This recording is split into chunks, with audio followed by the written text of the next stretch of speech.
अथ श्री संकष्टनाशन गणेशस्तोत्रम्। प्रणम्य शीर्षा देवं गौरीपुत्रं विनायकं भक्तावासं स्मरे नित्यम् आयुष्कामार्थसिद्धये। प्रथमं वक्रतुण्डं च एकदन्तं द्वितीयकं तृतीयं कृष्णपिङ्गाक्षं गजवक्त्रं चतुर्थकं लम्बोदरं पञ्चमं च षष्ठं विकटमेव च सप्तमं विघ्नराजेन्द्रं धूम्रवर्णं तथाष्टमं नवमं भालचन्द्रं च दशमं तु विनायकम् एकादशं गणपतिं द्वादशं तु गजाननं द्वादशैतानि नामानि त्रिसन्ध्यं यः पठे नरः न च विघ्नभयं तस्य सर्वसिद्धिकरं परं।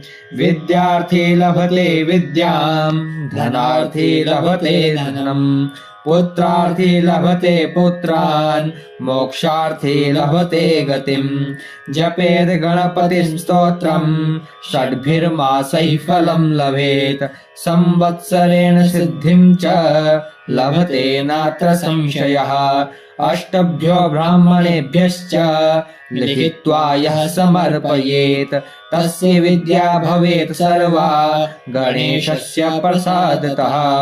इति श्रीनारदपुराणे संकष्टनाशनं नाम गणेशस्तोत्रं सम्पूर्णम्। प्रणम्य शीर्षा देवं गौरीपुत्रं विनायकं भक्तावासं स्मरे नित्यम् आयुष्कामार्थसिद्धये।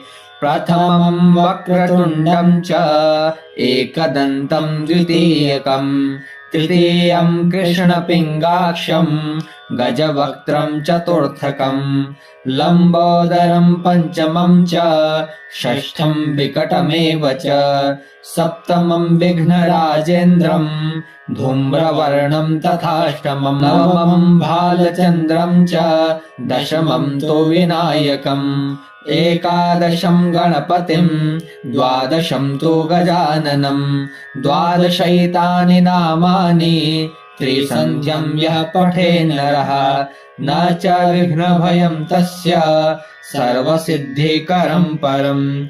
विद्यार्थी लभते विद्यां धनार्थी लभते धनं पुत्रार्थी लभते पुत्रान् मोक्षार्थी लभते गतिं।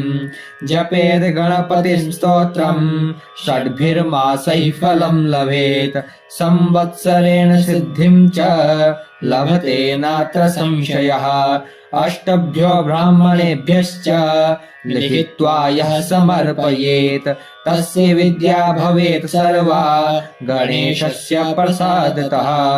इति श्रीनारदपुराणे संकष्टनाशनं नाम गणेशस्तोत्रं सम्पूर्णम्।